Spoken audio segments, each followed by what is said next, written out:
तो यहाँ पे हम अब बात करेंगे टू डायमेंशनल जियोमेट्री में। तो यहाँ पे हम टू डायमेंशनल जियोमेट्री में जब बात करते हैं तो हमारे पास दो अलग अलग वेक्टर्स होना इंपॉर्टेंट है, और उन दो अलग अलग वेक्टर्स को हम जैसे रिप्रेजेंट करते हैं तो वो दोनों वेक्टर क्या होते हैं, वो अपने आप में एक सिंगल डायमेंशनल जियोमेट्री के वेक्टर होते हैं। तो यहाँ पे हम कंसीडर करते हैं एक वेक्टर को, और वेक्टर को कंसीडर करने से पहले हम यहाँ पे यूज करते हैं एक कार्टेशियन कोऑर्डिनेट को। कंसीडर कीजिए कि आपके पास एक कार्टेशियन कोऑर्डिनेट है 3 टाइम i कैरेट। तो ये जो कार्टेशियन रिप्रेजेंटेशन है वो किस तरह से बन सकता है, यहाँ पे आप देख सकते हैं कि आई कैरेट है। तो आई कैरेट का मतलब ये हुआ कि ये एक्स एक्सिस का यूनिट वेक्टर है। तो यहाँ पे हम इस हॉरिजॉन्टल एक्सिस को कंसीडर करते हैं एक्स एक्सिस। यहाँ पे आगे क्या है, प्लस है। अगर कोई साइन आगे नहीं दी गई है तो उसका मतलब क्या होता है कि ये प्लस ही होगी। तो यहाँ पे ये जो आपकी एक्स एक्सिस है वो क्या है, एक्स प्लस। तो यहाँ पे हमने हॉरिजॉन्टल एक्सिस को एक्स प्लस कंसिडर कर लिया। फिर हम यहाँ पे एक दूसरे वेक्टर को कंसिडर करते हैं। ये जो दूसरा वेक्टर है वो दूसरा वेक्टर क्या होगा, इसे हम कंसिडर कर लेते हैं कि ये है 2 टाइम जे। तो 2 टाइम जे होने की वजह से ये जो जे कैरेट है वो किसको रिप्रेजेंट करता है, वो रिप्रेजेंट करता है वाई एक्सिस को। तो यहाँ पे ये जो दूसरी वर्टिकल एक्सिस है उस वर्टिकल एक्सिस को हम क्या कंसिडर करेंगे, उसे हम कंसिडर करेंगे एज अ वाई एक्सिस। तो 3 टाइम i 2 टाइम j। तो इसकी वजह से हमारा ये जो ग्राफ पेपर है, इस ग्राफ पेपर में हम क्या लिखेंगे, इस ग्राफ पेपर में हम लिखेंगे यहाँ पे हॉरिजॉन्टल एक्सिस को एज अ एक्स एक्सिस, ये बन गया x, ये बनता है y। तो एक्स एक्सिस में हमें क्या कंसिडर करना है, 3 टाइम i कैरेट। तो ये जो इतना डिस्टेंस है वो डिस्टेंस क्या है, वो डिस्टेंस है आई कैरेट का। और उसके साथ साथ अगर मैं इतने मैग्नीट्यूड को, मतलब कि इतने यूनिट वेक्टर को अगर 3 बार मल्टीप्लाई करता हूं तो क्या होगा, ये हो गया इसका एक यूनिट, फिर ये बनता है सेकंड यूनिट, ये बनता है थर्ड यूनिट। तो इन तीनों को एक साथ मल्टीप्लाई करने की वजह से जो एक सिंगल वेक्टर बनेगा वो क्या है, वो है ये, मतलब कि ये बनेगा 3 टाइम i कैरेट। उसी तरह हमने दूसरा कौन सा वेक्टर कंसीडर किया था, दूसरा वेक्टर कंसीडर किया था 2 टाइम j कैरेट। तो यहाँ पे ये जो y एक्सिस में इतना डिस्टेंस है ये क्या बनेगा, ये बनेगा j कैरेट, मतलब कि y डायरेक्शन में उसका यूनिट वेक्टर। अगर आप इसे 2 बार मल्टीप्लाई कर देते हैं तो 2 बार मल्टीप्लाई करने की वजह से जो फाइनल वेक्टर बनेगा वो फाइनल वेक्टर क्या बनेगा, ये हुआ उसका फाइनल वेक्टर, जिसे आप बोलेंगे 2 टाइम j कैरेट।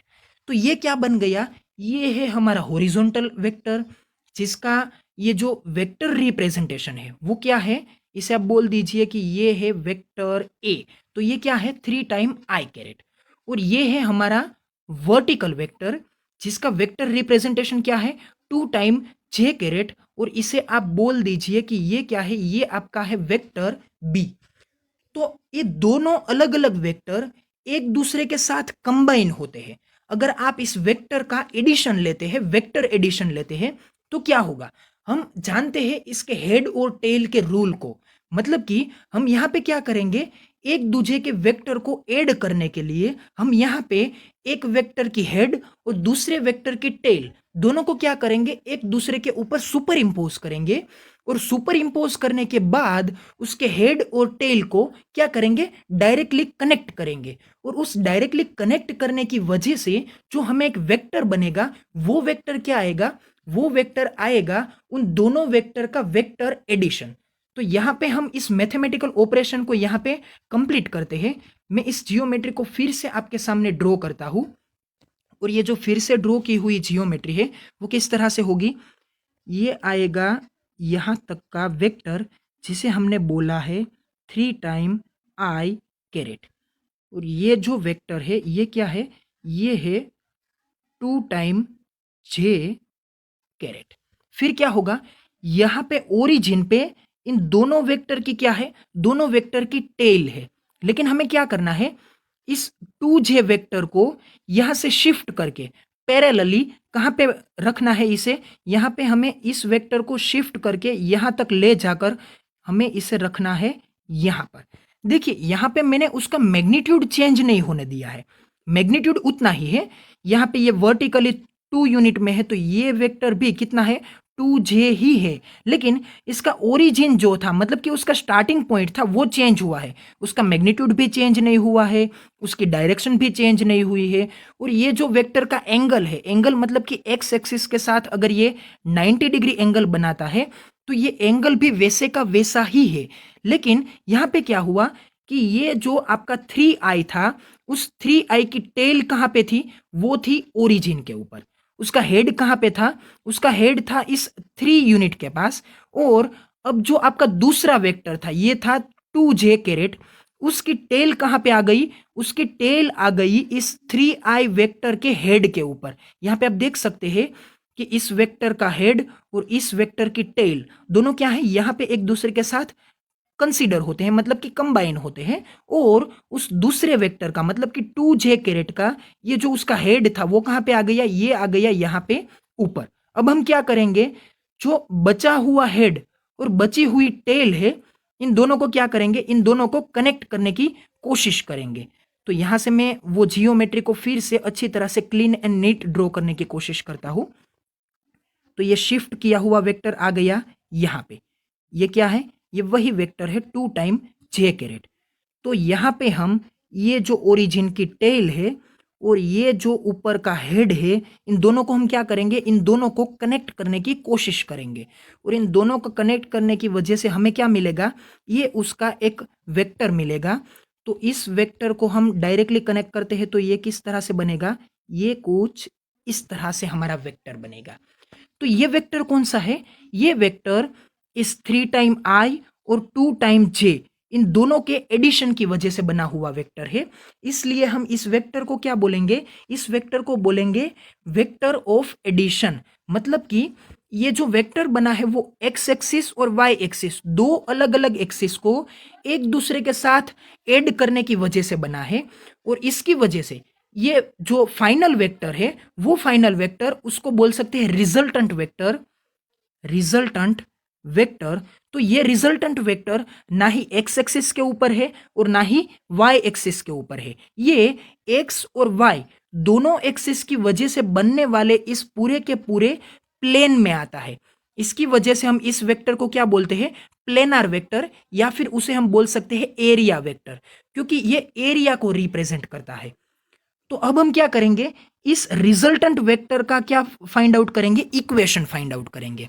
तो हम जानते हैं कि यहां पे हम हेड और टेल दोनों रूल्स को यूज करेंगे।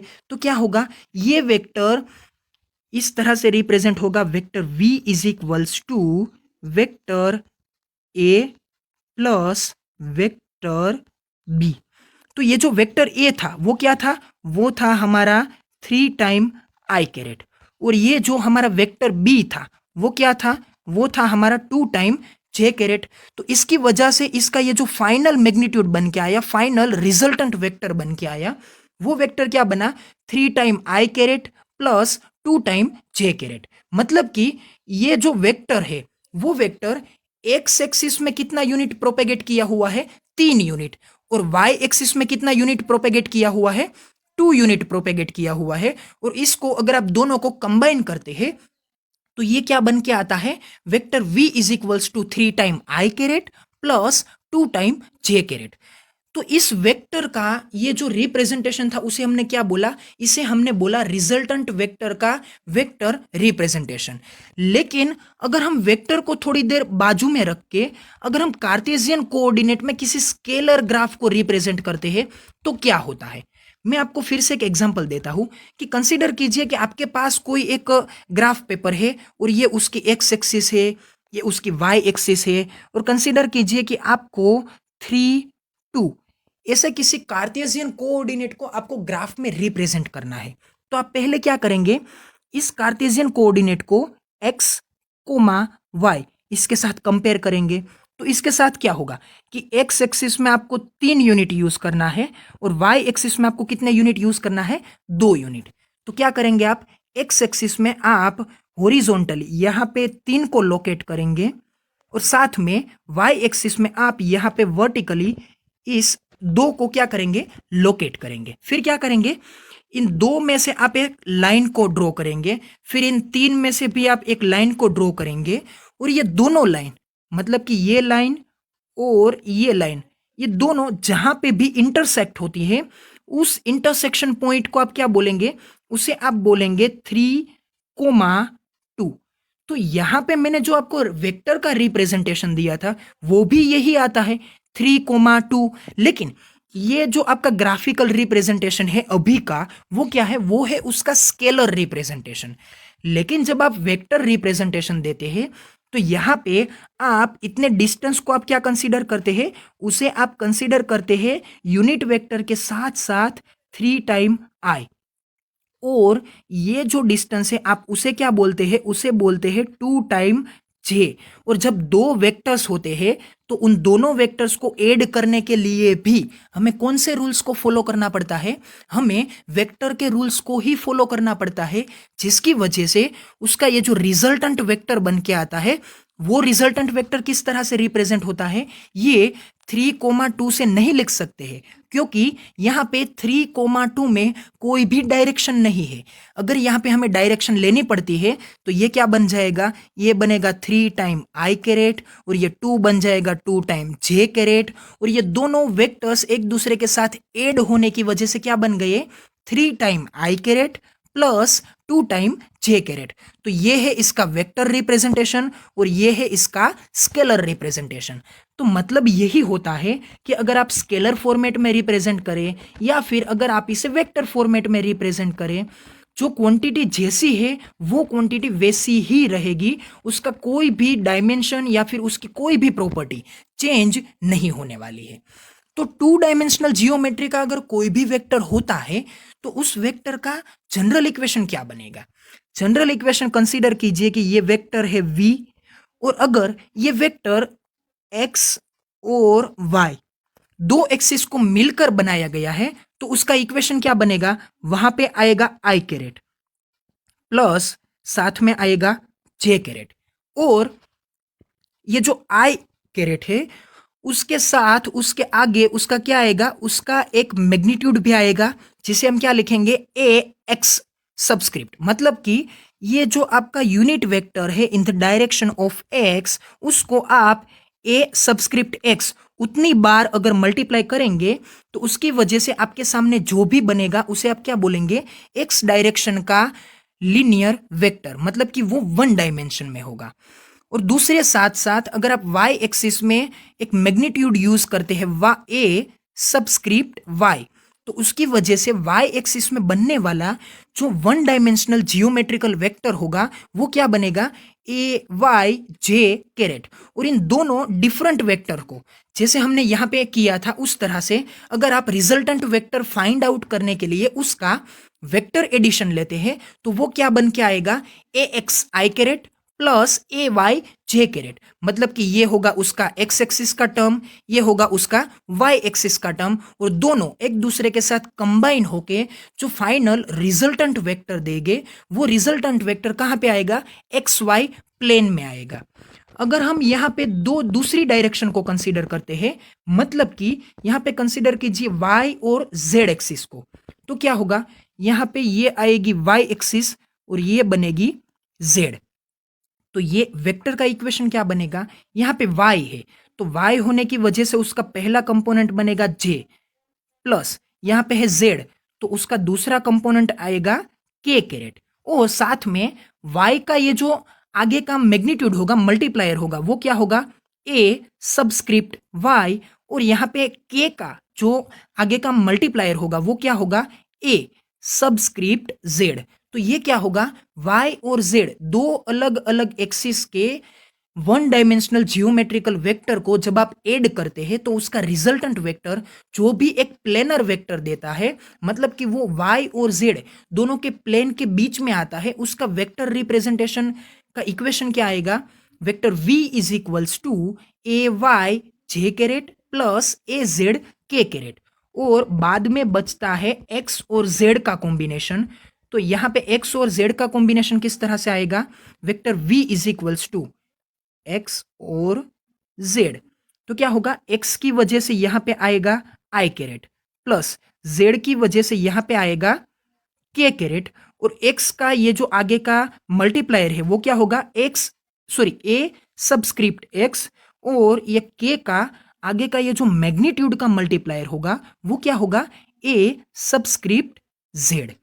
तो आई होप कि आपको यहां तक के ये जो सभी प्लेनर वेक्टर्स थे, मतलब कि 2 डायमेंशनल जियोमेट्री के ये जो सभी वेक्टर्स थे, उन सभी वेक्टर का जनरल फॉर्म ऑफ रिप्रेजेंटेशन अच्छी तरह से समझ में आ गया होगा। तो आपको यहाँ पे यही याद रखना है, vector a is equals to A X I caret plus A Y J caret. तो ये क्या बनता है, ये बनता है एक्स एक्सिस और वाई एक्सिस का कॉम्बिनेशन होके बनने वाले प्लेन का एक प्लेनर वेक्टर का जनरल इक्वेशन। फिर हम आगे बात करेंगे 3 डायमेंशनल वेक्टर को रिप्रेजेंट करने के लिए यूज होने वाले जनरल फॉर्म के बारे में। यहाँ पे आप देख सकते हैं कि हमें 3 डायमेंशनल जियोमेट्री के बारे में बात करनी है। अभी तक हमने 2 अलग अलग जियोमेट्री के बारे में बात की थी।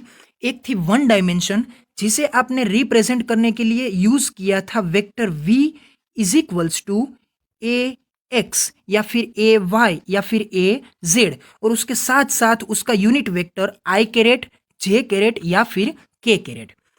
और जैसे ही आपने उस वेक्टर को एडिशन लेके, मतलब कि 2 अलग अलग वेक्टर का वेक्टर एडिशन लेके उसे प्लेनर वेक्टर बनाने की कोशिश की, तो वो वेक्टर का जनरल इक्वेशन क्या बना, ए X I caret plus A Y J carat. मतलब कि ये जो एडिशन है वो एडिशन एक्स एक्सिस और वाई एक्सिस दोनों एक्सिस का कॉम्बिनेशन बन के आता है।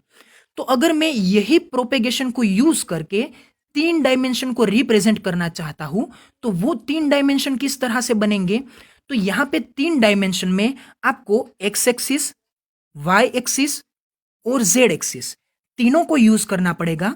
और ये जो एक्स एक्सिस का यूनिट वेक्टर है वो क्या होता है, वो होता है आई कैरेट, और ये जो वाई एक्सिस का यूनिट वेक्टर है वो क्या होता है, वो होता है जे कैरेट, और ये जो आपका जेड एक्सिस का यूनिट वेक्टर है वो क्या बन के आता है, वो बन के आता है के कैरेट। तो इन सभी का हमें क्या करना पड़ेगा, एडिशन लेना पड़ेगा। लेकिन डायरेक्टली यूनिट वेक्टर का एडिशन लेने से हमें कुछ भी नहीं मिल सकता, क्योंकि सभी बार सिर्फ और सिर्फ यूनिट वेक्टर नहीं हो सकते हैं। उन यूनिट वेक्टर को स्पेसिफिक मैग्नीट्यूड के साथ क्या किया जाता है, मल्टीप्लाई किया जाता है। तो यहां पे क्या आएगा, उसका ये जो एक्स एक्सिस का मल्टीप्लायर होगा, मतलब कि मैग्नीट्यूड होगा, वो आएगा ए सबस्क्रिप्ट एक्स, और ये जो वाई एक्सिस का मैग्नीट्यूड होगा वो किस तरह से आएगा, वो आएगा ए सबस्क्रिप्ट वाई, और ये जो बाद में लास्ट में आने वाले जेड एक्सिस का मल्टीप्लायर होगा वो क्या होगा, ए सबस्क्रिप्ट जेड। और इन तीनों को ऐड करने की वजह से ये जो फाइनल में हमें वेक्टर का एडिशन होके ये जो रिजल्टेंट वेक्टर बनेगा, इसे हम क्या बोलेंगे, इसे हम बोलेंगे vector v, resultant vector of 3 dimensional geometry. और उसका ये जो जनरल फॉर्म है, ये जनरल फॉर्म क्या बनता है, vector v is equals to A subscript X I caret plus A subscript Y J caret plus A subscript Z K caret. तो यहां पे हम आगे जब भी कोई भी मैथमेटिकल रिप्रेजेंटेशन लेंगे और उसके साथ साथ अगर हम कोई भी वेक्टर को कंसीडर करते हैं, तो उस वेक्टर को हम किस तरह से कंसीडर करेंगे, उसे हम ऑलवेज 3 डायमेंशन में ही कंसीडर करेंगे। क्योंकि अगर 3 डायमेंशन के वेक्टर में कोई कंपोनेंट 0 होता है तो वो क्या बन जाएगा, वो बन जाएगा 2 डायमेंशनल। अगर उस 3 डायमेंशनल वेक्टर में अगर 2 कंपोनेंट 0 हो सकते हैं तो वो वेक्टर क्या बन जाएगा, वो वेक्टर बन जाएगा सिंगल डायमेंशनल, मतलब कि 1 डायमेंशनल। तो मेरा कहने का मतलब ये है कि अगर आपके पास कोई एक वेक्टर है, vector A is equals to A X I caret plus A Y J caret और ए जेड के कैरेट, तो इन वेक्टर को, मतलब कि इस वेक्टर ए को अगर आप ये बोलते हैं कि ये 3 डायमेंशनल है, तो अगर इस 3 डायमेंशन में से आप 2 डायमेंशन में जाना चाहते हैं तो आप यहाँ पे जा सकते हैं। किस तरह से जा सकते हैं, आप ये कंसीडर कर सकते हैं कि कंसीडर कीजिए कि ये वेक्टर क्या है, इसमें रिप्रेजेंट नहीं होता है, मतलब कि ये क्या है, जीरो है। अगर इसका मैग्नीट्यूड जीरो है तो क्या होगा, ए एक्स की जगह पे आप क्या लिखेंगे, जीरो। तो जीरो इंटू आई कैरेट, तो वोल टर्म क्या बन के आएगी, ये पूरी की पूरी टर्म बन के आएगी जीरो। तो ये टर्म क्या हो जाएगी, वेनिश हो जाएगी। तो बाद में क्या बचता है, बाद में बचता है जे कैरेट और के कैरेट। तो ये क्या हुआ, ये हुआ y और z का कॉम्बिनेशन होके बनने वाला टू डायमेंशनल प्लेन। अगर कंसीडर कीजिए कि यहां में भी ये z का जो मैग्नीट्यूड है वो क्या है, जीरो है, तो ये टर्म भी क्या हो जाएगा, वेनिश हो जाएगा। और उसकी वजह से बाद में सिर्फ और सिर्फ क्या बचेगा, ये y एक्सिस का ही टर्म बचेगा। तो ये जो बनेगा वो क्या होगा, वन डायमेंशनल होगा। तो कहने का मतलब ये है कि हमें हर बार कौन सा वेक्टर लिखना है, हमें हर बार थ्री डायमेंशनल वेक्टर ही लिखना है, क्योंकि उस थ्री डायमेंशनल वेक्टर की वजह से ही हमें यहाँ पे कोई भी डायमेंशन का वेक्टर मिल सकता है।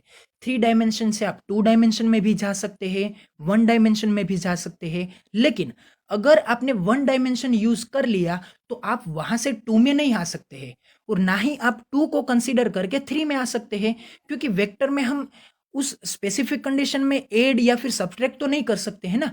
तो हमें क्या करना है, हर बार जो कोई भी वेक्टर को कंसीडर करना है, उस वेक्टर को हम किस तरह से कंसीडर करेंगे, हम इसे इसी तरह से कंसीडर करेंगे। Vector A is equals to A X I caret plus A Y J caret plus A Z K carat.